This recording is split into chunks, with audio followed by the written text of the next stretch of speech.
2. Algunas objeciones. Si esos hechos son el fundamento, será mejor que me detenga a consolidar esos cimientos antes de seguir adelante.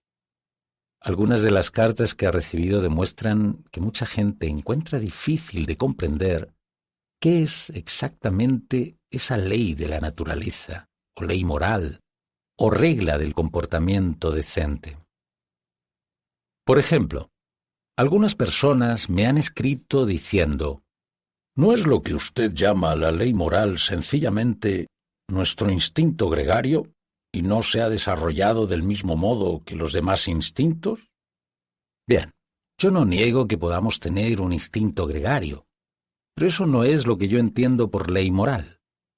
Todos sabemos lo que se siente al ser impulsados por el instinto, por el amor maternal, o el instinto sexual, o el instinto por la comida. Significa que uno siente una intensa necesidad o deseo de actuar de una cierta manera. Y por supuesto, es cierto que a veces sentimos justamente esa clase de deseo al querer ayudar a otra persona. Y no hay duda de que ese deseo se debe al instinto gregario. Pero sentir un deseo de ayudar es muy diferente de sentir que uno debería ayudar, lo quiera o no. Suponed que oís un grito de socorro de un hombre que se encuentra en peligro. Probablemente sentiréis dos deseos: el de prestar ayuda, debido a vuestro instinto gregario, y el de manteneros a salvo del peligro, debido al instinto de conservación.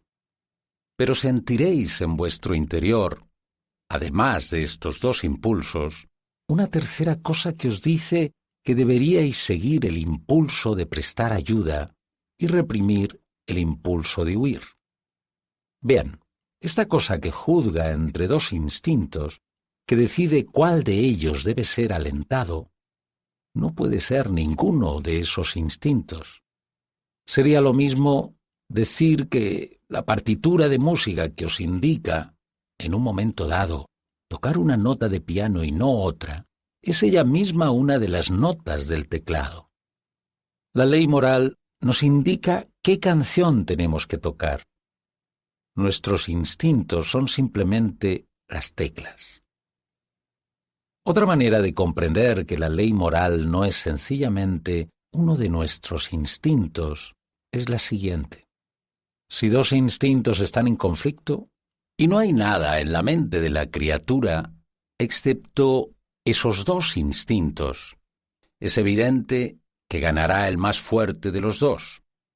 Pero en esos momentos en que somos más conscientes de la ley moral, esta normalmente parece decirnos que nos aliemos con el más débil de los dos.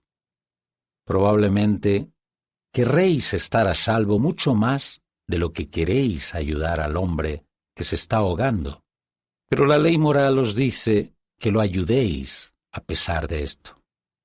¿Y no nos dice a menudo que hagamos que el impulso correcto sea más fuerte de lo que naturalmente es? Quiero decir que a menudo sentimos que es nuestro deber estimular el instinto gregario despertando nuestra imaginación o nuestra piedad, etc., para generar estímulos suficientes que nos lleven a hacer lo correcto. Pero está claro que no estamos actuando impulsados por el instinto cuando nos empeñamos en hacer que un instinto sea más fuerte de lo que es. Lo que os dice: tu instinto gregario está dormido, despiértalo, no puede ser en sí el instinto gregario. Aquello que os dice qué nota del piano debéis tocar más fuerte, no puede ser en sí esa nota. He aquí una tercera manera de verlo. Si la ley moral fuera uno de nuestros instintos, deberíamos ser capaces de señalar algún impulso particular en nuestro interior que fuera siempre lo que llamamos bueno, que siempre estuviera de acuerdo con las reglas del buen comportamiento. Pero no podemos hacerlo. No hay ninguno de nuestros impulsos que la ley moral no pueda en algún momento decirnos que reprimamos y ninguno que no pueda en algún momento decirnos que alentemos. Es un error pensar que algunos de nuestros impulsos, digamos el amor maternal o el patriotismo, son buenos y otros, como el sexo o el instinto de lucha, son malos.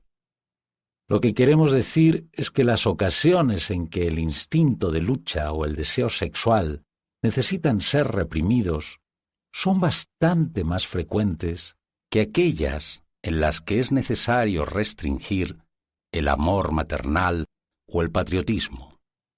Pero hay situaciones en las que es el deber de un hombre casado alentar su impulso sexual y de un soldado alentar su instinto de lucha. Hay también ocasiones en las que el amor de una madre por sus hijos o el de un hombre por su país tienen que ser reprimidos o conducirán a una injusticia hacia los hijos o los países de los demás. Hablando con propiedad, no hay tal cosa como impulsos malos o impulsos buenos. Pensad otra vez en un piano. No tiene dos clases de notas, las correctas y las equivocadas. Cada una de las notas es correcta en un momento dado y equivocada en otro. La ley moral no es un instinto ni un conjunto de instintos. Es algo que compone una especie de melodía, la melodía que llamamos bondad o conducta adecuada, dirigiendo los instintos. Por cierto, este punto es de una gran aplicación práctica. Lo más peligroso que podéis hacer es tomar cualquier impulso de vuestra propia naturaleza y fijarlo como lo que tenéis que seguir a toda costa. No hay uno solo de ellos que no nos convierta en demonios si lo fijamos como guía absoluta. Podríais pensar que el amor hacia la humanidad en general es algo seguro, pero no lo es. Si dejáis fuera la justicia, os encontraréis violando acuerdos y falseando pruebas en un juicio en nombre de la humanidad. Y finalmente os convertiréis en hombres crueles y traidores. Otras personas me han escrito diciendo: ¿no es lo que usted llama la ley moral simplemente una convención social? ¿Algo que nos ha sido inculcado por educación? Creo que en este punto hay un malentendido. La gente que hace esa pregunta suele dar por sentado que si hemos aprendido una cosa de nuestros padres o maestros, tal cosa debe ser sencillamente una convención humana. Pero naturalmente no es así. Todos hemos aprendido las tablas de multiplicar en el colegio. Un niño que hubiera crecido solo en una isla desierta no las sabría. Pero ciertamente no se sigue de esto que las tablas de multiplicar sean solo una convención humana, algo que los seres humanos han inventado para sí mismos y podrían haber hecho diferentes si lo hubieran querido. Estoy completamente de acuerdo en que aprendemos las reglas del comportamiento decente de los padres y maestros, los amigos y los libros, del mismo modo que aprendemos todo lo demás. Pero algunas de las cosas que aprendemos son meras convenciones que podrían haber sido diferentes. Aprendemos a mantenernos en el lado derecho de la carretera, pero igualmente la regla podía haber sido que nos mantuviésemos a la izquierda. Y otras de ellas, como las matemáticas, son verdades auténticas. La cuestión es a qué clase pertenece la ley de la naturaleza humana. Hay dos razones para decir que pertenece a la misma clase que las matemáticas. La primera es, como dije en el primer capítulo, que aunque hay diferencias entre las ideas morales de una época o país y las de otro, las diferencias no son realmente muy grandes, no tan grandes como la mayoría de la gente se imagina, y puede reconocerse la misma ley presente en todas, mientras que las meras convenciones, como las normas de la carretera o la clase de ropa que viste la gente, pueden variar hasta cierto punto. La otra razón es esta. Cuando pensáis en estas diferencias entre la moral de un pueblo y la de otro, ¿pensáis que la moral de un pueblo es mejor que la de otro? ¿Algunos de los cambios han sido mejoras? Si no, naturalmente, no podría haber habido ningún progreso moral. El progreso no solo significa cambiar, sino cambiar para mejor. Si ningún conjunto de ideas morales fuera más verdadero o mejor que otro, no tendría sentido preferir la moral civilizada a la moral salvaje, o la moral cristiana a la moral nazi.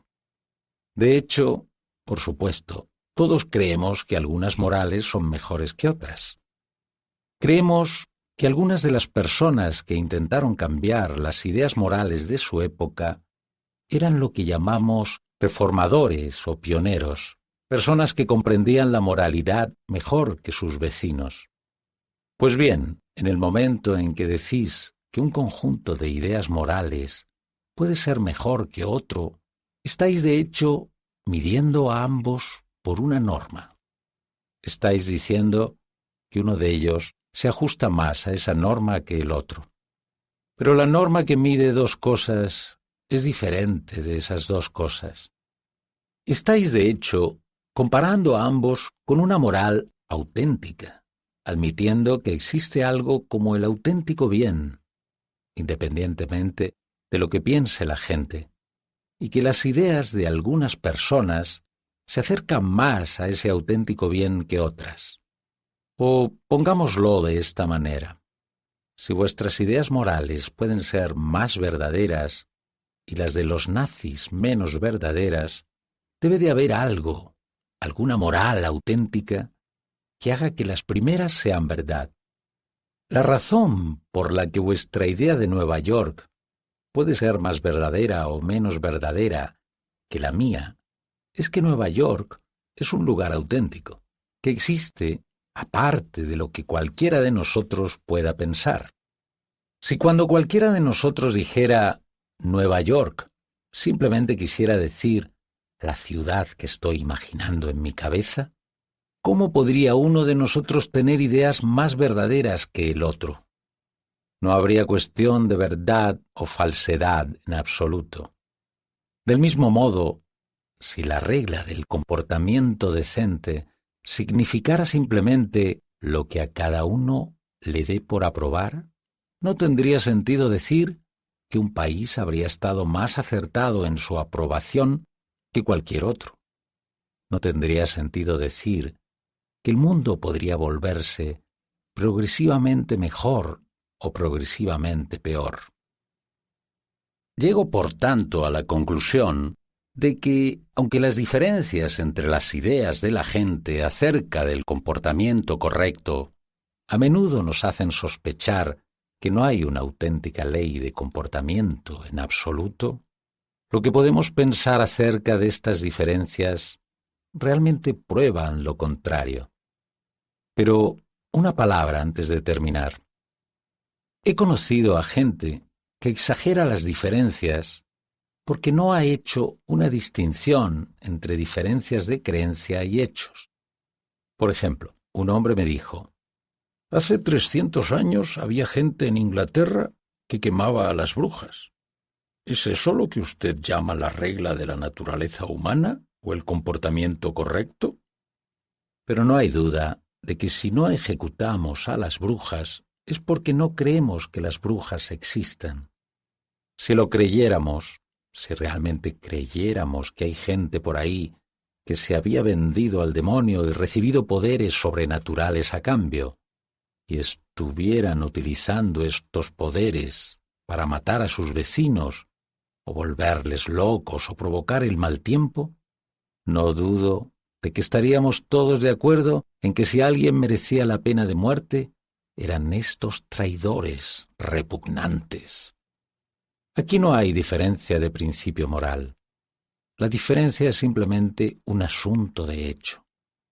Puede que sea un gran progreso en nuestro conocimiento no creer en las brujas, pero no hay progreso moral en el hecho de no ejecutarlas cuando no se cree que existan.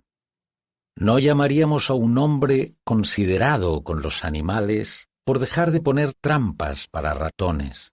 Si lo hiciera, porque no creyese que hubiera ratones en la casa.